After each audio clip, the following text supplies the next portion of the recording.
Okay, welcome back to our Toastmasters Club meeting. Thank you very much. I'm glad. I hope you had a good break. Although it's just a very short break. Now we're going to education session, and we are very honored to have a very distinguished person to speak to us. And the theme he's going to speak is evaluate to inspire. He is Pariki Tionadi. Am I right? I hope I got the pronunciation right, Tionadi. He's someone who has just won the evaluation speech championship for District 87. Can we all give him a big hand? I think that is an amazing achievement. It's not easy, with so many good evaluators among our midst. And he's a public speaker. He's a public coach. He coaches people in the area of public speaking. And one of the things he adds to his resume, which I thought is very humbling, is that he says he's a lifetime learner. That's an amazing virtue. We all should be that, a lifetime learner. And so we are very happy to have him with us to share this educational session, which will be between 15 to 20 minutes, which he will be sharing on the theme of, evaluate to inspire. Let's all welcome him, shall we? Hello, good evening. Can you guys hear me clearly though? All right, that's good. Well, all right. So basically, I just used Notebook, which I have never used before because my old laptop was broken. Get well soon for him. He's being fixed currently as we are speaking right now. So I wish you all the best for his recovery. And yeah, so thank you very much also, Tom, Toastmaster Indra. Is it in Toastmaster Indra, right? Inban. Toastmaster Inban, I apologize. Right. Toastmaster Inban for the wonderful introduction. Appreciate it. And that's also something I also wanted to share today. So basically, I just wanted to say that everybody have their different ways of evaluation, and that's why I felt like we are also always should be at the pursuit of learning. And that's what I learned at Toastmasters. The moment, because that was the moment, the more I learned, the more I realized that there's more I need to know. And that's why today it is not really as a way for me to teach or to train you guys, but it's more of like a sharing session. Because I'm also aware that I'm not perfect, just like all of you. So I wanted to share my perspective on how I usually evaluate on people. Today, to be more specific, is how to analyze speeches and how to evaluate based on the speeches given. And obviously, my way might be different from other people, and I just wanted you to know that whatever that is, there's no one definitively correct or wrong evaluation, because I felt like that's what is the beauty of public speaking, because you got to see different point of views. And that's what I wanted to share today, which is, hold on. All right, evaluate to inspire. So I suppose, can you see the slides?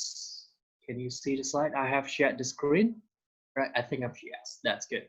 All right, so evaluate to inspire. So basically, when it comes to evaluation, usually people would comment, and like there are a lot of things that people are usually evaluating on, right?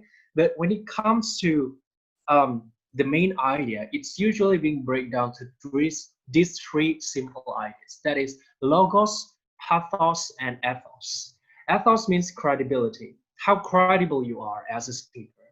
And these might come from probably the way you dress, the way you bring yourself on stage, your body language, how you control the stage, how you control your voice in a way that it maximizes the credibility when you're on the stage, the charisma that you have.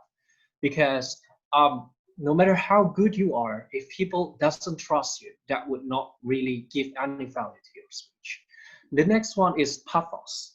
That's why people say, share some of your stories in your speeches. Give the speech alive because you want to people wanted to know your point of view. You know, that is part of pathos, which is emotion, how you put on some emotions towards your speech in order for the speakers to be able to relate. And the last one is logos, which is logic, how you sequence your speech logically. That would be the structure, or probably in some kind of speech, how you put on informations, how you tell it in a way that people and every single one who listens to it can understand it. So basically, in different types of speech, the prevalence of these three ideas would be different as well. And what are the four different types of speech, and why is it so important for us to understand as an evaluator? So I'm pretty sure early on in your public speaking journey, you might have been told that there are four types of speech. The first one is informative, persuasive, entertaining, and motivational, or I would say inspirational speeches, right? And obviously, how you're going to evaluate these different four speeches would be different. For example, because I've heard like in some entertaining speeches where the message usually was not, of course, message in entertaining speech is a given, but it was not obliged, which means you are, even if the message could be silly, sometimes in entertaining speech, the message could be, you know, enjoy every sandwich, or meatballs in spaghetti is important. Sometimes it is something that is silly and simple because the idea was to entertain. So you don't really need to focus on the message delivery. For example, it is not inspiring enough. I've heard people trying to say that in entertaining speech, which I believe the message in entertaining speech should not be the priority, but whether or not it entertains the people. Or for example, I see that some people are still having a hard time differentiating between informative and persuasive speech, because granted, both could be seen as something that's similar when you look into it. But how do you identify these four speeches? In the end, it all breaks down to the very purpose of the speech themselves. However, I do understand that sometimes when you're listening to speakers, delivering speeches, it might not be clear. For example, maybe you haven't known the evaluation, the speaker that well yet, or maybe you're on an evaluation contest, right, where you don't really know what type of speech the speakers are delivering. So today I will help you, and I will just share to you a bit of how to identify and see these four types of speeches, and also at the same time how to evaluate the people accordingly. All right, so the first one, we go to informative speech. Now, informative speech, usually they would requires the usage of descriptions, demonstrations, and vivid details. So basically, they describe something, they demonstrate something, and the detail is usually much more vivid. And it focuses on explaining how to do something rather than why we should do something. So it's basically explains you what is this about rather than why we should do it, because the idea is to give information. It was not to persuade you. And it simplifies a complex topic. So this is something you need to be able to see as an evaluator. Does it able to deliver a topic which, let's say you have no idea about this before, and after that, do you know about this topic much better? Or maybe you know about this topic already, but he's simply sharing a different point of view. And it relies less on pathos, which is emotions, because that's one thing I see in some evaluators, is that there's a tendency to for people to overuse the word, you have to use your own personal experience, which I agree. Well, obviously using personal experience in speech is one tool to make your speech more memorable. And however, when it comes to personal experience in informative speech, it should not be used as a tool to get conclusion, as in the conclusion of your informative speech should not come from your personal experience. For example, I say, all right, today I have a cold, and after I eat one box of potato chip, the next day I was cured of my cold. I get so much better. So it could be assumed, so ladies and gentlemen, potato chip is actually a cure for a common cold. Can you give that conclusion? Obviously not, right? Obviously, this is a more extreme example, but you get what I'm saying. So basically, you could use your own personal experience, but it should not be used as a media to get the conclusion of the informations. The conclusion of the information should be something you get from the informations presented, which is usually from the experts, statistics, or data, which could be boring. However, once again, informative speech doesn't, it was not your responsibility to be entertaining in informative speech. However, if you could deliver an informative speech in a way that is entertaining, that could be an additional plus point which you evaluators could identify.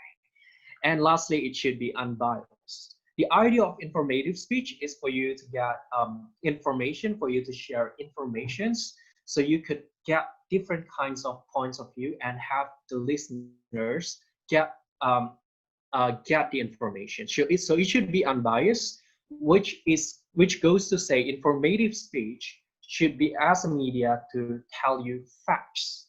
All right, so it is usually less of an opinion, but more also facts. Yes. And informative speech, when it comes to it, is also there's also lots of different kinds of informative speech. The first one is descriptive speech. Descriptive speech is a way of speech that creates a mental picture in the mind of audience. Usually when you're talking about sports, for example, or you're talking about history, sometimes it could be so broad and could be very simple as well. So basically, when you are trying to create a certain picture in the mind of audience, that is descriptive speech. Next one is demonstrative speech. This one is quite simple. It's how to. It's usually a how-to video. How to get a girlfriend, for example. How to get a boyfriend. I might need how to get a girlfriend since I'm single, for example. And unfortunately, it doesn't work for me lately. So it's probably something else. All right, let's not talk about something sad. Let's talk about something else. That's like how to evaluate speeches, for example. So that's it. And next one is explanatory speech, which is explains a state of a topic. So it basically explains further of a certain topic. And lastly, it is a definition speech, which explains a concept of theory. Now, obviously, understanding these four types of, obviously, there are more in-depth explanation on how to evaluate these four types of speeches.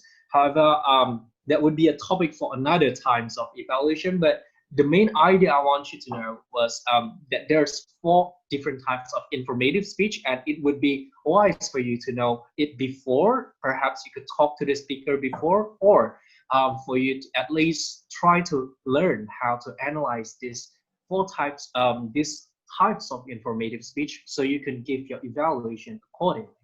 Obviously, these four types of speech have four different ways of evaluating it. But I think for starter, because I'm a believer of doing it one step at a time. So I don't want to talk too far into it. So I think at this moment it should be focused on whether or not the information are delivered in a way that it is too structured. Is the information too overwhelming? For example, like the topic supposed to be you're supposed to simplify a certain topic.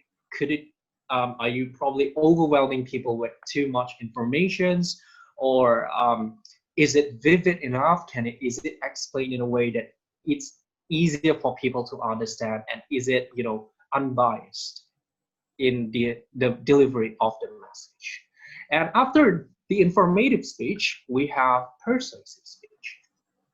Now, persuasive speech, they utilize three modes of persuasion, because ethos, pathos, and logos is actually used as a way to demonstrate a good persuasion, which is they should use credibility, emotions, and logic.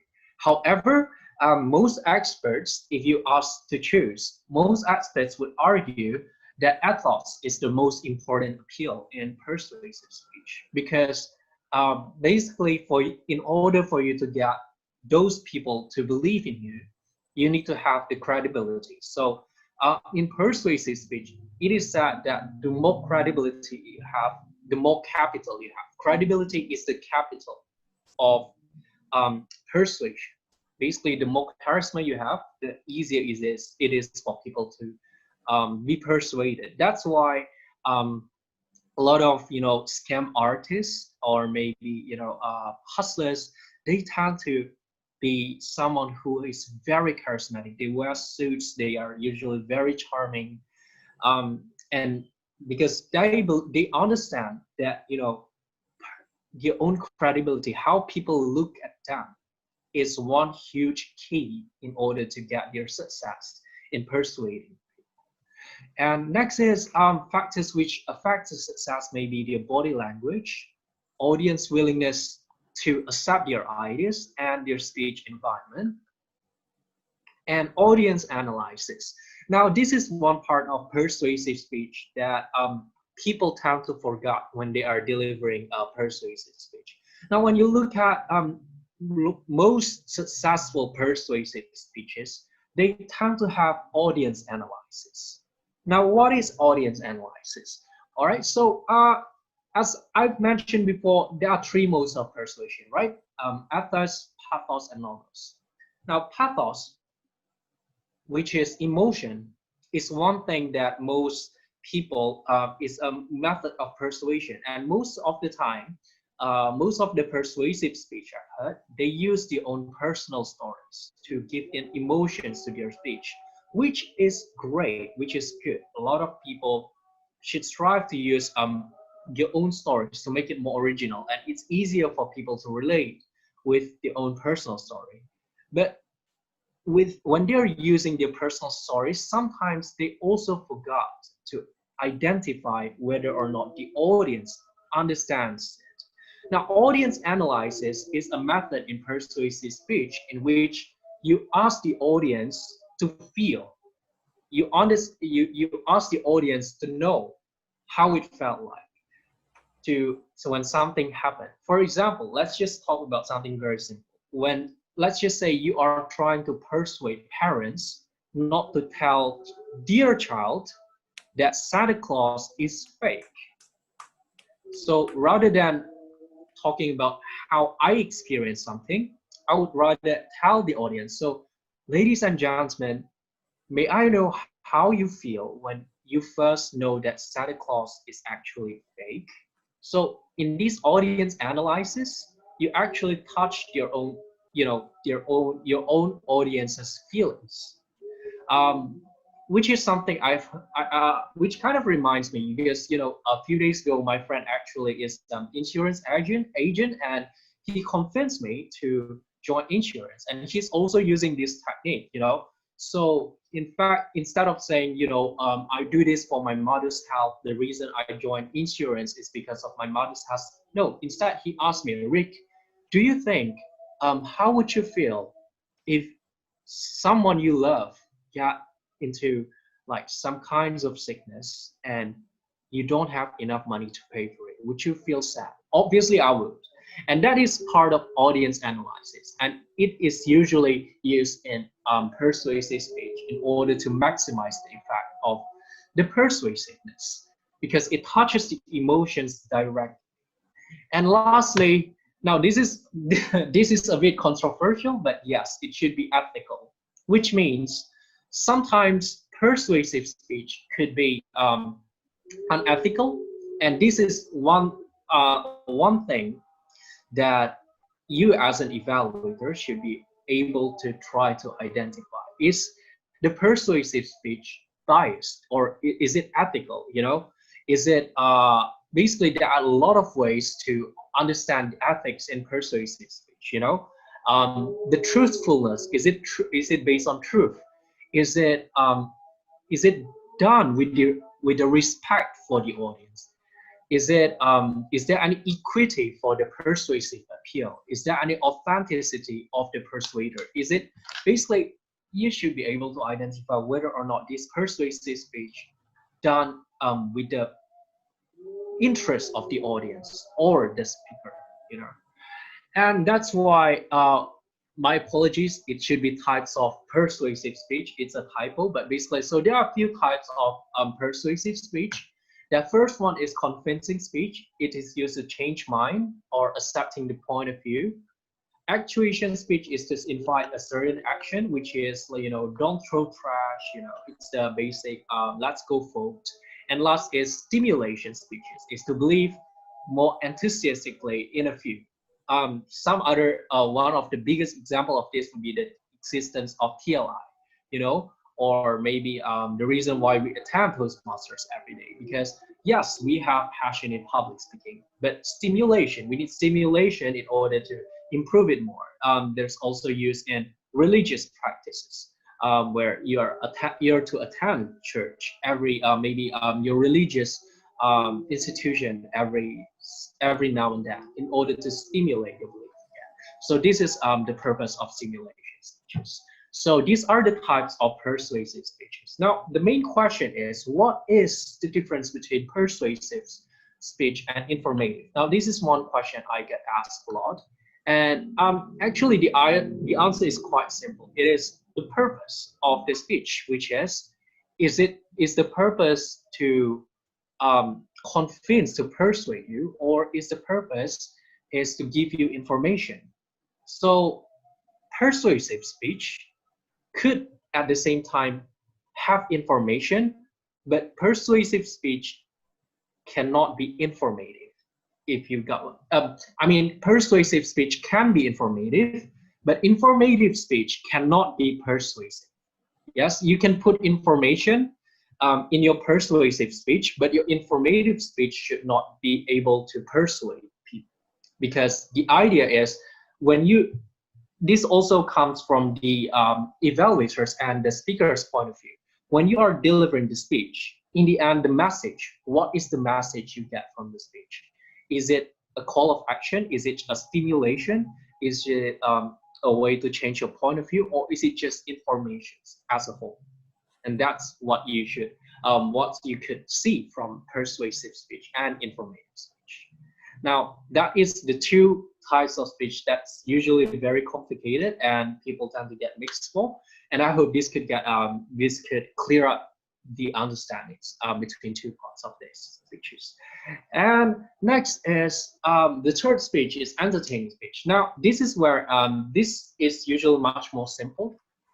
You can understand entertaining speeches when the main idea of the speech, the basic idea was to entertain people. Now, you've seen a lot of entertaining speeches. Think of stand-up comedy. Think of roasting speeches. Think of speech for special occasion, humorous speeches. Now, obviously, these are types of entertaining speech. The idea was to entertain people, and it usually it doesn't really rely much on the message, as in it is not an obligatory to provide like a strong message. Of course, if there's a message, that's also okay. That's why if you look at like humorous speeches, adjudicating speech, it doesn't really have much score for, you know, message of the speech, but more of the value, which is the joke's value. So it is one basic idea of entertaining speech, which is to entertain. And next is obviously there are four things that you might want to consider is preparation, adaptiveness to occasion, adaptiveness to audience, and the timing. Now, timing would be like when they are laughing, are they pausing before when they are laughing? You know, preparation, are they prepared to the joke? Or does it seem as if they're just reading from the scripts when they're joking? Adaptiveness to occasion and audience would be, you know, whether the jokes are something that they could adapt to the occasions, because obviously different occasion calls for different kinds of jokes, right? And for example, when you're talking about something about Toastmasters, it would fit to the other Toastmasters. However, if you're delivering a humor speech about Toastmasters in other organization, it might not be as strong because chances are people might not understand that, might not heard of Toastmasters. And lastly is narrative techniques are usually much more recommended. What is a narrative technique? It is usually a technique of you basically delivering the message of your speeches. For example, well, true, I have said before that having message is not obliged in entertaining speech. Um, Sometimes people do have a message in their speeches. And in entertaining speech, I remember most of my seniors, they would usually say, having this narrative technique is much better in a way that you don't, when you deliver the message, you don't say, ladies and gentlemen, so we have to do this and that, because that would, break the overall entertaining value.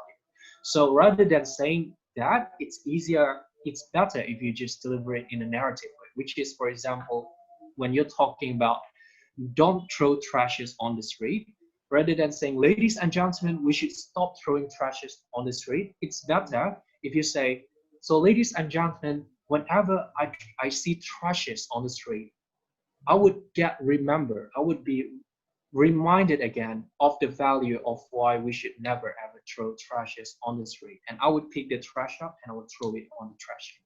So you're basically using stories to send the message. Obviously, you could also use this in inspirational speeches as well. Yeah, so that's basically the idea of entertaining speech. And lastly is inspirational speeches. The first one, obviously the key was to inspire people.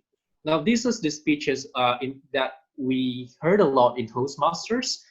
Usually we heard them in international speech contests, and you relies mainly on pathos aspect of the speech, is how you incite emotions within people, which means how you use your stories, how you choose your words, how you choose your emotions.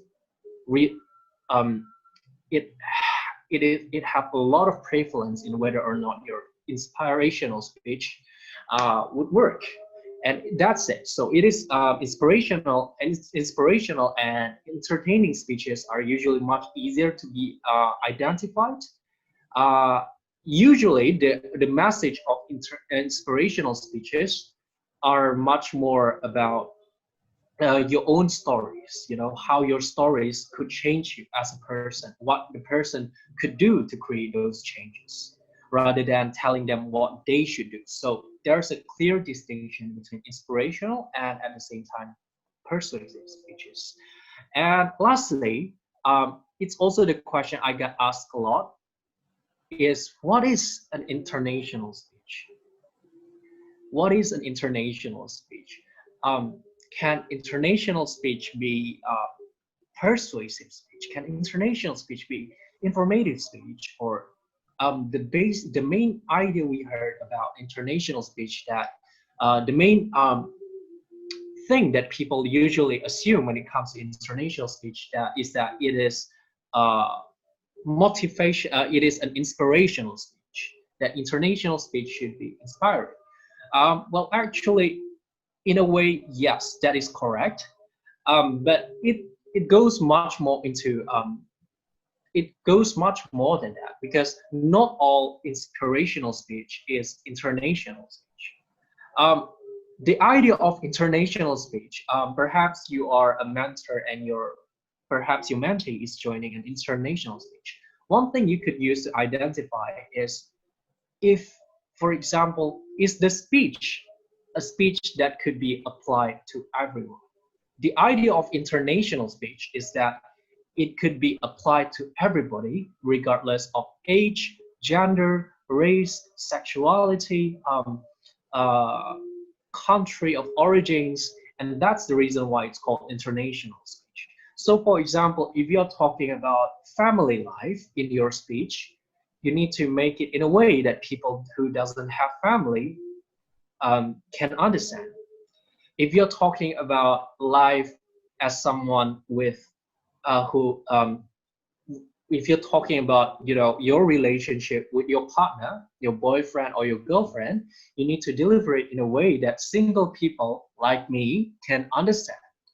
So that is one challenge that is an international speaker would usually face. Obviously, yes, you cannot please everybody. No matter how good your international speech, it doesn't necessarily mean everyone will understand you.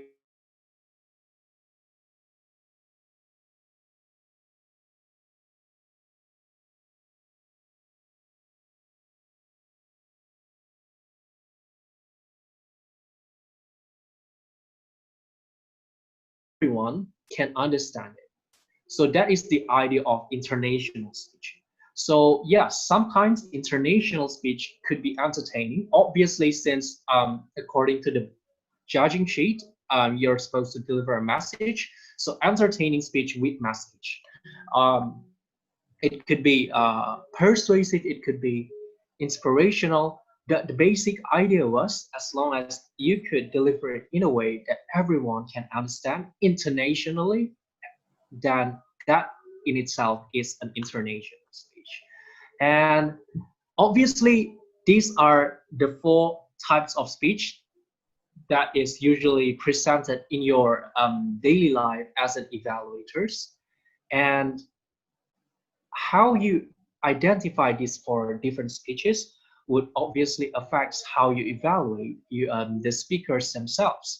And I believe that we as a human should always be in a pursuit of learning new things every day. And so do I. I'm also learning new things every day. So that's why I felt like it is such a wonderful opportunity for me to share this so we can understand different points of views in how we see evaluation. Obviously, how you evaluate people, that's a lot of it. If I want to talk about this for days, it might not be, there might not even be enough time because evaluation is so in depth. We can discuss about this all day. And however, today my purpose was to share to you about what is the first ways of me when I'm as an evaluator. Whenever I look for something to evaluate, I identify the types of speech they're delivering, so I can identify what really matters, what should be evaluated as a priority. Because when you're evaluating someone, sometimes there might not be enough time to evaluate all of them, right? Like maybe they have, let's say, 5 improvement. There's no way you're going to say 5 of them. Firstly, it could maybe it would probably make the speaker feel bad when they're given too much evaluation, and they could feel overwhelmed.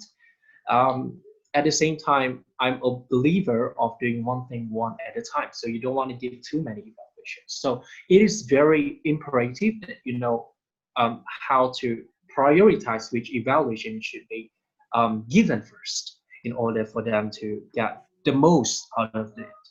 And that being said, that was the end of my educational session for today. I would like to thank Rona for giving me such a wonderful opportunity, and also Hand Toastmasters for having me. Oh my God, I felt like, Surabaya is like my second Toastmaster family again. And that being said, I'll give the control back to you. Thank you. Thank you, Toastmaster Ricky. Was just amazing because, there's so much you gave us today to really consider. And I'm sure all of us have perhaps some questions or some feedback, but time is a constraint. Nevertheless, we suggest that you put it on the chat, and then we will try and sort it out and answer or ask Toastmaster Ricky some feedback. But one of the things that I really thought that was very powerful in your sharing was that we tend to evaluate very generally, say the good, the bad, and today you opened up our minds to be sensitive to the three aspects, ethos, pathos, logo, and the four types of speech, which we often overlook, whether it's information, persuasive, entertaining, or motivational. And that is the purpose, I believe, of the evaluator sharing the project, scope of the project at every prepared speech. So I hope all of us here can take note of what Toastmaster Ricky shared with us, because we tend to generalize everything and just give a lump sum. And no doubt we have only 2 to 3 minutes of evaluation for most of the prepared speech. But if you know in advance, what is it that you're evaluating? Is it going to be entertaining? Is it going to be motivational? Is it going to be persuasive? Is it going to be informational? Then we could be very precise in our evaluation. And that will also help the person who is doing the project. Does that make sense? I hope that there's so much that, Toastmaster Ricky has given up. I want to say one more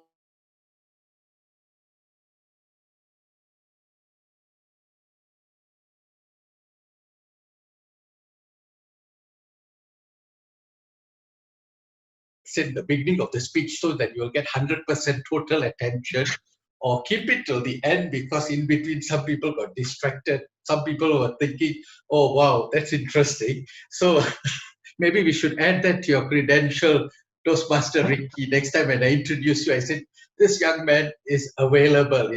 He perhaps at this point of time doesn't want to make one lady happy. He's making many ladies happy. I'm not sure.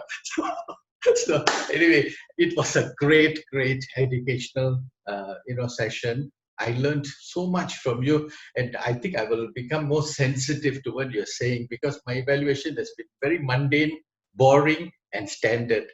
But then you opened up certain areas that I can really focus on in future when I do evaluation. Now, if there are questions, can you put it in the chat group?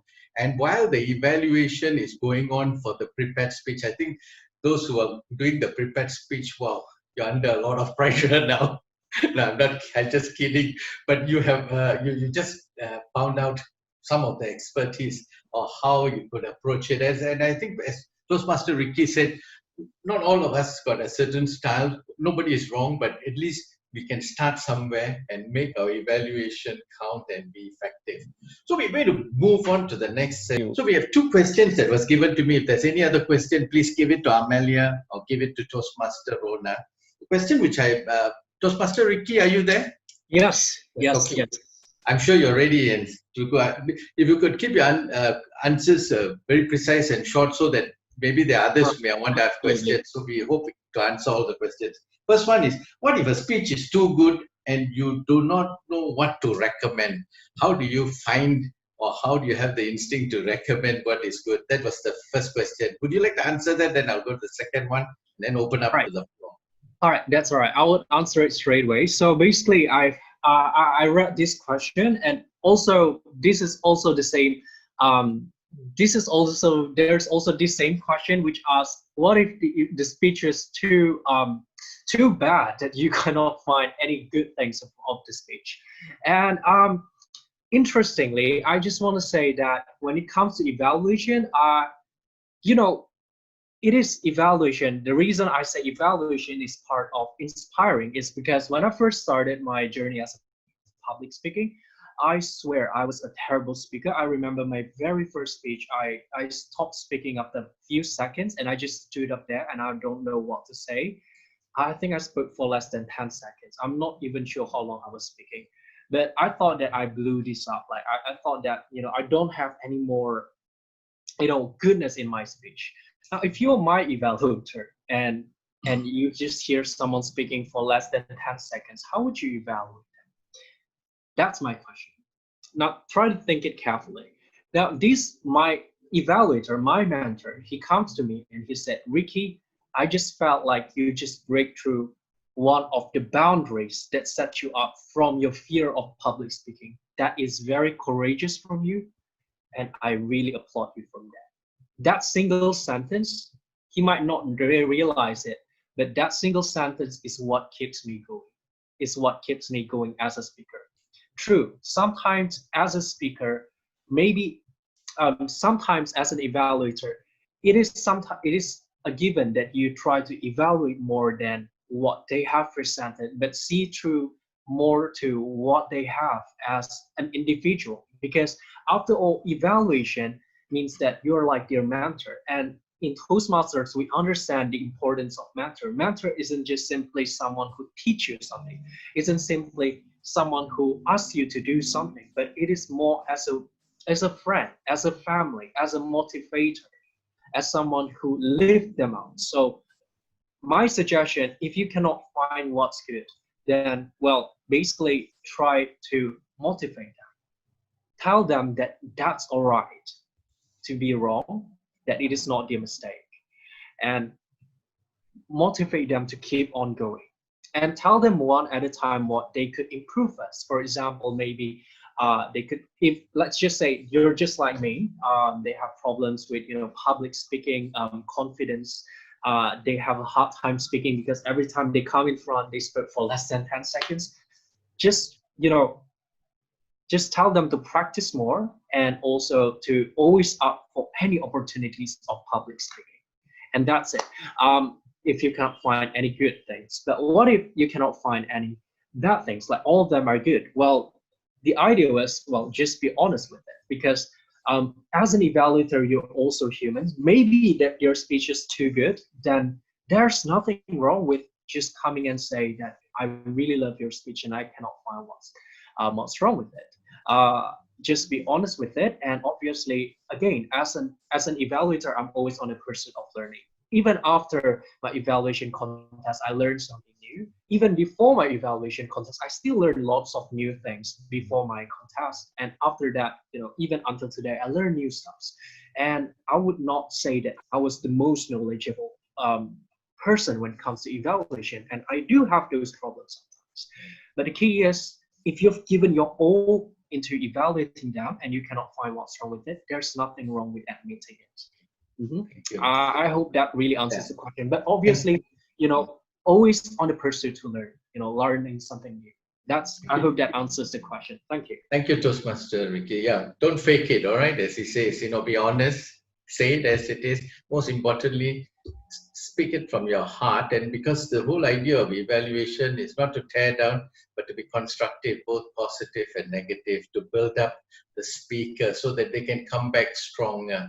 So I thank you for that, Toastmaster Ricky. The second question, which I'll quickly ask you, is that in the international speech, especially, do we try and cramp in all the 4 types of methods of speech for information, persuasive, entertaining, motivational in an international speech? Do you see it as important to have all 4 components or elements of the speech? What is your thought on this?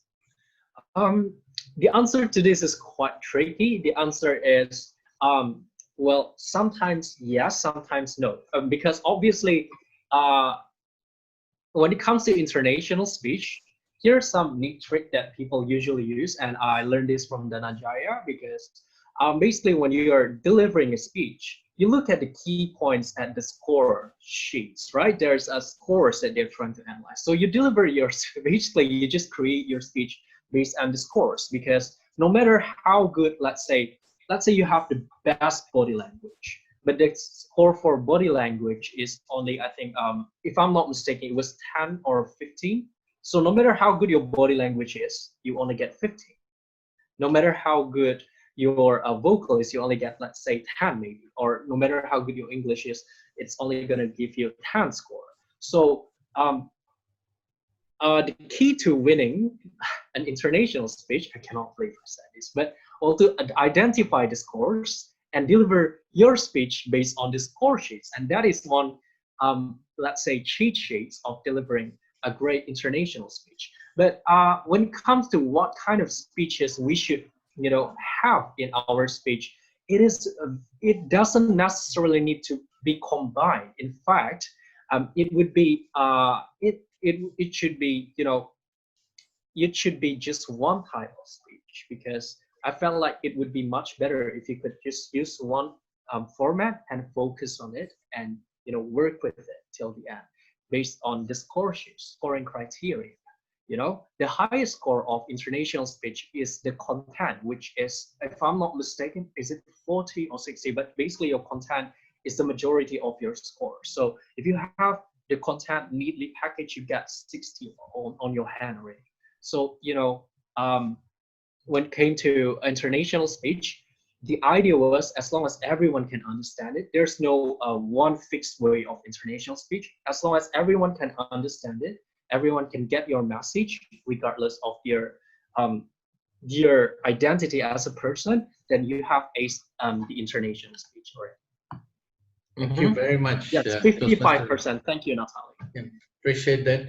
I don't have any other questions. If there's anyone with a very quick question, you're welcome to. I want to open it up to the floor very quickly. Just Actually, one I do question. have some questions that Yeah. sent to me through personal message, if you don't All right. mind.